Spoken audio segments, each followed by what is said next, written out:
प्रश्न निर्माण करण्याचं काम या शासनाच्या कृतीतूनच झालेलं आहे ना। आज जर परदेशामध्ये जर हे कांदा गेला असता तर मग इकडच्या जे बाजारामध्ये जे व्यापाऱ्यांना आज कोणी येत नाही शेतकऱ्यांचा कांदा घ्यायला, ती परिस्थिती राहिली नसती।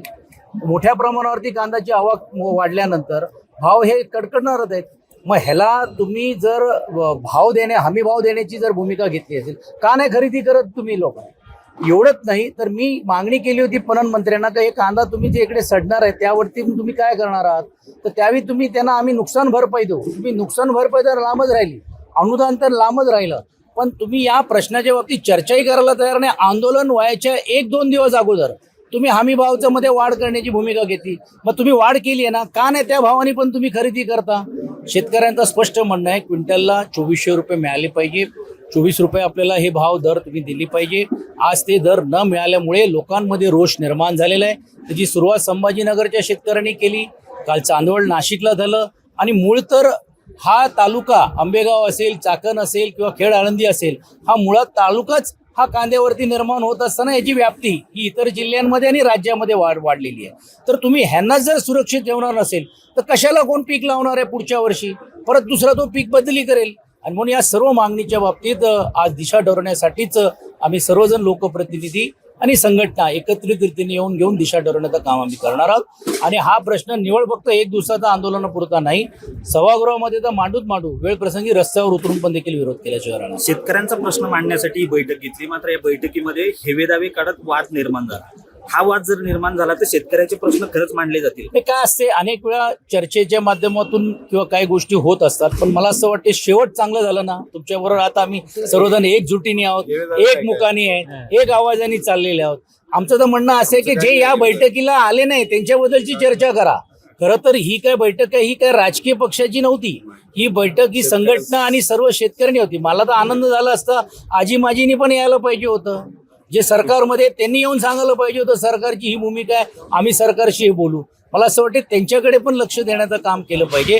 फक्त घरी बसून शेतकऱ्यांचे प्रश्न सुटत नाही, रस्त्यावर उतरूनच सरकारला जागा करावा लागेल। यासाठी इतर आले असते तरी देखील आम्ही स्वागत केलं असतं। भाऊ जरांगे पाटील पुन्हा एकदा आंदोलनाला तळपत्या उन्हात बसलेले नाही, आम्ही तर वाट बघतोय की जे आमदारांनी जाहीर केला होता की जर तुमचा प्रश्न सुटला नाही तर मी आमदारकी सोडून देईन।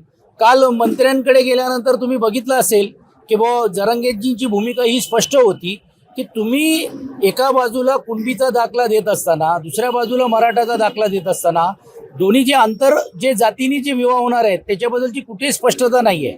आणि आम्ही वारंवार सांगत होतो की ही फसवण्याचं काम चाललेलं आहे, हा GRच चुकीचा आहे, ते त्यांच्या लक्षात आता आलेलं आहे। आणि मला असं वाटते म्हणूनच ते आंदोलनासाठी झालेले त्यांची आंदोलनाची दिशा पुढच्या काळामध्ये कुठच्या दिशेने जाते हे बघून पक्ष म्हणून घेऊन आम्ही आमची भूमिका ठेवू। एक बाजूनी मनधरणी केली जाते त्यांची, ही मनधरणी यशस्वी होईल असं वाटतं? नाही, मनधरणी नाही, त्यांना परत बगळ देण्याचं काम होत आहे। आणि आता तरी जरांगेंनी फसू नये, ही शासनाने छत्रपती शिवाजी महाराजांची शपथ घेऊन काही लोकांनी आश्वासन दिलं होतं, आज ते त्या विषयावर बोलत नाही, त्यांचे कोण प्रतिनिधी पण जाऊन त्यांना भेटायला तयार होत नाहीये।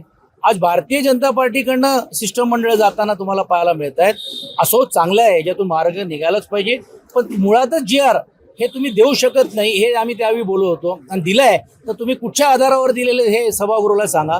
त्यावेळी तर लोकांनी सत्कार करून घेतले, घोषणा करून घेतल्या, मोठमोठे जाहिराती केल्या, पण आज दुर्दैवाने जरांगेंवरती ही वेळ येते म्हणून त्यांनी परत फसू नये। त्यांचा जो निर्णय किंवा घ्यायचा तो त्यांचा अधिकार आहे, मात्र मराठा समाजाला न्याय मिळाली पाहिजे, जो वंचित असलेल्या समाजाला न्याय मिळाला पाहिजे, ही भूमिका आमची आहे। पुण्यामध्ये दारू आता मी आज खरं तर बाबाजी काळेंना 7वा तण भेट देण्यासाठी आलो होतो, पण कांद्याचा हा प्रश्न अत्यंत जटिल झाल्यामुळे त्यांनी विनंती केली म्हणून मी या आंदोलनामध्ये पण सहभागी होत असताना मी आता पिंपरी चिंचवडमध्ये जे 12 दुर्दैवी मृत्युमुखी झालेले आहेत आणि विशेषतः हडपसरमध्ये आमच्या गटनेत्यांनी SP आणि CP आणि DCPला तक्रार केली होती की अशा प्रकारे गावठी ही दारू बनवली जाते, ड्रग्सचा अड्डा झालेला आहे, पण कुठचीही कारवाई झाली नाही। आता कारवाई करतायत, ह्याला पूर्ण रीतीने शासनाचा नेक्सस असल्याशिवाय हे दारूच्या भट्ट्या चालत नाही, हे तुम्हालाही माहीत आहे। म्हणून या बाबतीतली पिंपरी चिंचवड आयुक्त असतील, पुणे आयुक्त असतील, यांना आम्ही जाब विधानसभामध्ये आणि परिषदमध्ये विचारल्याशिवाय राहणार नाही। आज त्यांच्या कुटुंबांना 7वा तण भेट करण्यासाठी इकडनं मी नंतर तिकडे जाणार आहे। भाऊ, खरं तर विषारी दारूमध्ये सर्वसामान्य आणि कामगार वर्ग हाच प्रामुख्याने दिसतो, हाच कुठेतरी भरडला जातो. ही मुळातच अशी आहे ना, कारण एक तर लोक माध्यमातून त्यांना जागृती व्हायला पाहिजे आणि मुळामध्येच तुमची मूळ असलेली जी अधिकृत देशी जी दारू आहे ती महाग झालेली आहे. हे छोटे छोटे पाकिटामध्ये करून करण्याचा प्रयत्न चाललेला आहे. हे मुंबईमध्ये वाढत जातो, मुंबईत बंद झाली, आता परत हे पुण्यामध्ये सुरू झालेले आहे. आणि पुन्हा आता हा आर्थिक दृष्टिकोनातून सक्षम होत असताना अशा प्रकारे अनधिकृत कामासाठी मोठ्या प्रमाणावरती एक व्यासपीठ तयार झालेलं आहे. हे दुर्दैवी आहे.